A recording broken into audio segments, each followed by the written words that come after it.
நண்பர்களே வணக்கம். தேர்தல் வந்துருச்சு. இந்த திராவிட மாடல் ஆட்சின்னு சொல்லிக்கிறாங்களே, அந்த ஆட்சியினுடைய தீமைகள், ஏன்னா தீய சக்தின்னு சொல்லி எம்ஜிஆர் மட்டும் இல்லை, ஜெயலலிதா மட்டும் இல்லை, பெரும்பாலான எதிர்க்கட்சி தலைவர்களும் சொல்லுறாங்க. அது உண்மைதான். அந்த தீமையை அகற்றுவதற்கு மக்கள் ஓட்டு போட வேண்டிய நேரம் இது. அவங்களுடைய ஊழலை பற்றி இன்னொரு வீடியோவில் சொல்கிறேன்.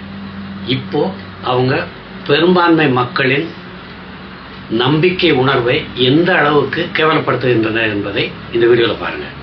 மறைந்த கருணாநிதி அவர்கள் பேசியதை இப்ப கேளுங்க. நீங்க ராமரை பத்தி சொல்லிய ஸ்டேட்மெண்டால தான் இந்த மாதிரி வயலன்ஸ் ஆகுது. ஆனா அந்த ஸ்டேட்மெண்ட் பத்தி உங்களுக்கு ஏதாவது சொல்லுமா சார்? ராமர் ஒருத்தர் இருந்ததாகவோ, அவர் இன்ஜினியரிங் படித்ததாகவோ, அவர் ஒரு பிரிட்ஜ் கட்டியதாகவோ சரித்திரம் இல்லை. இப்ப நீங்க கேட்டது திரு கருணாநிதி பகவான் ஸ்ரீராமரை பற்றி பேசினது. ஒரு செய்தியாளர் கேட்ட கேள்விக்கு அவர் சொல்றாரு, ராமர் இருந்ததுக்கான வரலாற்று ஆதாரம் இல்லை, அவர் தெரிஞ்ச அவ்வளவுதான். இந்த பாலத்தை கட்டுறதுக்கு அவர் இன்ஜினியரிங் படிச்சதுக்காக எந்த வரலாறு இல்லை அப்படிங்கிறாரு. ரொம்ப புத்திசாலித்தனமான பதில் அவர் நினப்பு. கட்டாயமா ஸ்ரீ ராமபிரான் இந்த திமுக தலைவர்கள் நடத்தும் இன்ஜினியரிங் காலேஜில் படிச்சிருக்க முடியாது, ஒத்துக்கிறேன். அவர் வாழ்ந்த காலம் இந்த கலியுகம் கிடையாது. அதனால இந்த கொடுமைகள் அப்போ கிடையாது. அதனால இவங்க நடத்துகிற காலேஜில் அவர் படிச்சிருக்க மாட்டார், முழுக்க ஒத்துக்கிறேன். இவங்க நடத்துகிற காலேஜ் மாணவர்களின் பெற்றோர்களை உறிஞ்சி பணம் பறிக்கும் கூட்டம் அது. அதில் அவர் படிச்சிருக்க வேண்டிய அவசியம் இல்லை. நமது சனாதன தர்மத்தில் விஸ்வகர்மா இருக்கிறார். தெய்வீக சக்தி ஸ்ரீ பகவான் விஷ்ணுவின் அவதாரமாக வந்த ஸ்ரீராமர் இந்த ஊழல் பரீட்சாலையில் நடத்தும் இன்ஜினியரிங் காலேஜில் படிச்சிருக்க வேண்டிய அவசியமே இல்லை. அதனால இவங்க காலேஜில் படித்து அவர் பாலம் கட்ட போக வேண்டிய அவசியம் இல்லை. இப்போ திரு மு.க. ஸ்டாலின், இந்த சோகால்டு திராவிட மாடல் ஆட்சியினுடைய முதலமைச்சர், இன்னும் 2.0 நான் வரேன் அப்படிங்கிறாரு. அவர் என்ன பேசியிருக்காருன்னு கேளுங்க. வைதிக திருமணம் எப்படி நடக்கும் என்பது உங்களுக்கும் தெரியும். மக்களுக்கு பக்கத்தில் புரோகிதரோ ஐயரையோ அங்கே உட்கார்ந்து கொண்டு அந்த திருமணத்தை அவர் நடத்தி வைப்பார்.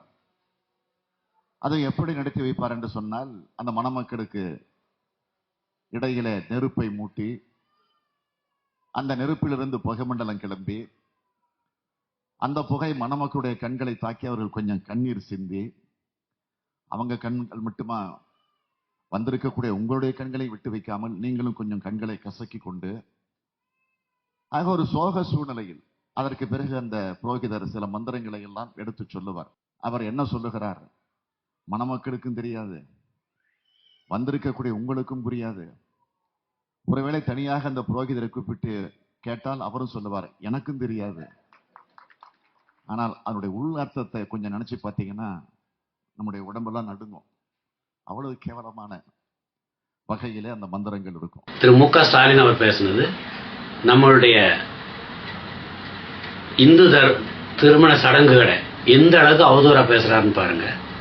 திருமணத்துல அந்த ஆச்சாரியர்கள் ஹோமம் வளர்த்து அதனால வர்ற புகையால மணமக்கள் மட்டும் கண்ணீர் உடலையாம், நம்ம போயிருக்கிற எல்லாருக்கும் கண்ணீர் வந்துடுதான். அதோட அவர் மந்திரம் சொல்லுவாராம். அது யாருக்குமே புரியாது, உங்களுக்கும் புரியாது, எனக்கும் புரியாது. ஏன் அந்த மந்திரம் சொல்ற வைதிகருக்கும் அந்த ஆச்சாரியருக்கும் அது அவர் கேட்டா எனக்கும் தெரியாது சொல்லிடுவாராம் அப்படின்னு இவர் அடிச்சு விடுறாரு. ஆனா அந்த அர்த்தம் மிக மிக அருவருப்பானது. எங்க இருந்து படிச்சுட்டு வந்தாருன்னு தெரியல இவர். இந்த புனிதமான மந்திரத்துக்கு அருவருப்பான அர்த்தம் இருக்குங்கிறத இவர் யாருகிட்ட கேட்டுக்கிட்டாருன்னு எனக்கும் தெரியல. ஆனா ஒண்ணு மட்டும் நல்லா தெரியுது, துண்டுச்சீட்டு இவருக்கு எழுதி கொடுக்குறவன் அவனுடைய வக்ர புத்தியை காட்டி இந்த மாதிரி ஏதோ எழுதி கொடுத்துருக்கான், அதை இவர் வாசிச்சிருக்காருன்னு சொல்லலாம். பாவம், அவர் என்னத்த சொல்றது. இப்போ கனிமொழி என்ன பேசிருக்காங்கன்னு பாருங்க. நானும் பார்க்கிற திருப்பதியில வேண்டுதெல்லாம் நிறைவேறி காசு போடுறவன் பூரா பணக்காரன் தான். கோடி கோடியா கிரீடம் பண்ணி கொடுக்கறாங்க, லட்சக்கணக்கில் பணத்தை கொண்டு போய் உண்டியல்ல கொட்டுறாங்க. ஆனால் இந்த ஏழை குழந்தைகளின் கண்ணீரும் பலியும் அந்த கடவுளுக்கு புரியவில்லை என்றால் அந்த கடவுள் வேண்டாம். கனிமொழி திருப்பதிக்கு போனாங்களாம்.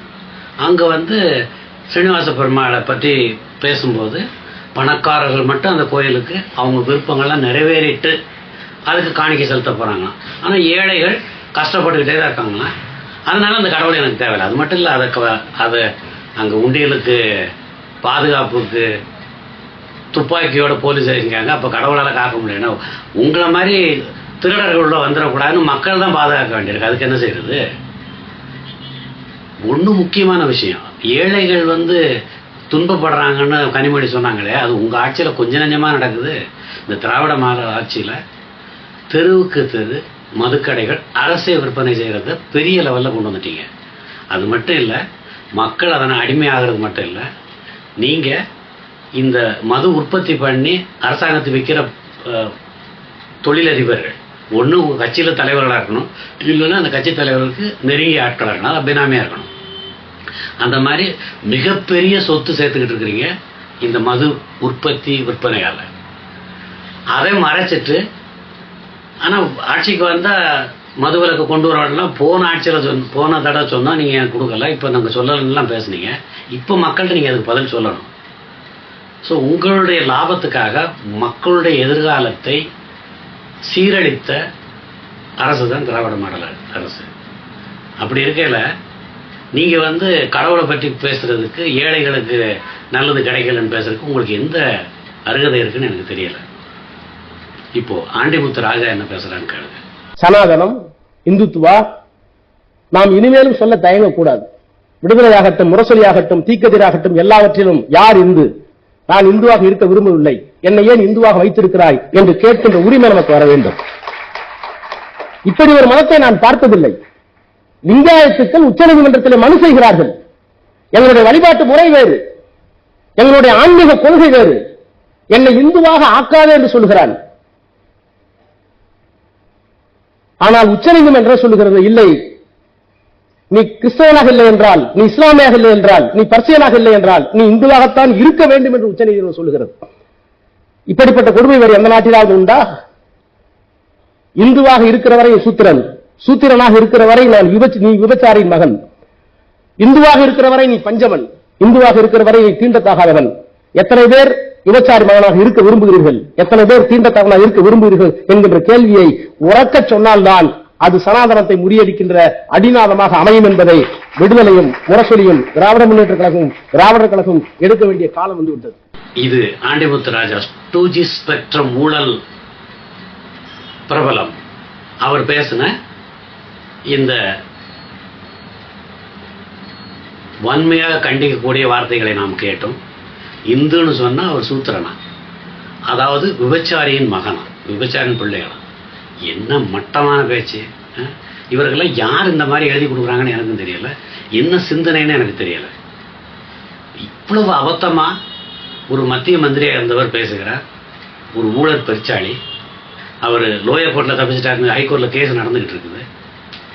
சனாதன தர்மங்கிறது ஒவ்வொரு உயிரையும் மதிக்கிற, அதாவது மனித உயிர் மட்டும் இல்லை மற்ற ஜீவன்களையும் மதிக்கின்ற மிகப்பெரிய ஒரு வாழ்க்கை நடைமுறை தான் சனாதன தர்மம். அதை பற்றிலாம் இவங்களுக்கு எங்கே தெரிய போகுது?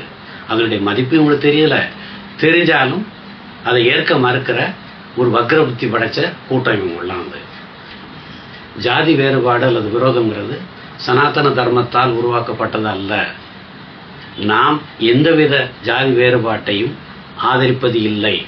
இப்போது உள்ள சனாதன தர்மத்தை பின்பற்றுபவர்கள் யாரும் ஜாதி துவேஷத்தை கொண்டிருப்பவர்கள் அல்ல. இதை இப்படி பேசிக் கொண்டிருக்கும் திராவிட மாடல் ஆட்சியாளர் கட்சிக்காரர்கள் தான் ஜாதி வெறியில், ஜாதி துவேஷத்தில் இருக்கிறார்கள். ஜாதி பிரிவினையை வளர்ப்பதற்கு என்னென்ன செய்யணுமோ அத்தனையும் செய்கிறாங்க. ஏன்னா அவங்க கேண்டிடேட் நிறுத்துறது எந்த ஜாதி இதெல்லாம் பார்க்காம அவங்க செய்கிறதில்ல. இவங்க நம்மளுடைய நம்பிக்கையை, பெருவாரியான மக்களுடைய நம்பிக்கையை தரம் இல்லாமல் பேசுவதற்கு அவர்களுக்கு எந்த அருகதையும் கிடையாது, அவர்களுக்கு எந்த ரைட்ஸும் கிடையாது. இது சட்டவிரோதமானது அவர்கள் பேச்செல்லாம். சரி, உதயநிதி ஸ்டாலின் என்ன பேசுறாருன்னு கேளுங்க. சனாதன எதிர்ப்பு மாநாடு என்று போடாமல் சனாதன ஒழிப்பு மாநாடு என்றும் நீங்கள் இதை போட்டிருக்கிறீர்கள், இதை அழைத்திருக்கிறீர்கள், இந்த நிகழ்ச்சிக்கு பெயரிட்டீர்கள். அதற்கு என்னுடைய வாழ்த்துக்கள். சிலவற்றை நாம் ஒழிக்கத்தான் வேண்டும், எதிர்க்க முடியாது. கொசு, டெங்கு காய்ச்சல், மலேரியா, கொரோனா இதையெல்லாம் நம்ம எதிர்க்க கூடாது, ஒழித்து கட்ட வேண்டும். அப்படிதான் இந்த சனாதனம். சனாதனம் என்பதை எதிர்ப்பதை விட ஒழிப்பதே நாம் செய்ய வேண்டிய முதல் காரியமாகும். சனாதன தர்மத்தை எதிர்க்க கூடாதா? அது டெங்கு, மலேரியா, கொரோனா மாதிரி மொத்தமா அழிக்கணுமா? இவங்களுக்கெல்லாம் சனாதன தர்மம் என்ன தெரியும்? கொள்ள கூட்டம். இவங்க கொள்ளையடிப்பதற்கென்றே பேசி திராவிடம் என்ற மாயை உருவாக்கி இவர்கள் ஓட்டு கேட்டு வந்தால், உங்களிடம் ஓட்டு கேட்டு வருவார்கள். நம் நாட்டின் வளத்தை இன்னும் சுரண்டுவதற்கு அவர்கள் ஓட்டு கேட்டு வருவார்கள். சிந்தித்து ஓட்டு போடுங்கள். நம் வாழ்வை, நம் அரசை நாம் தான் உருவாக்க வேண்டும். நன்றி.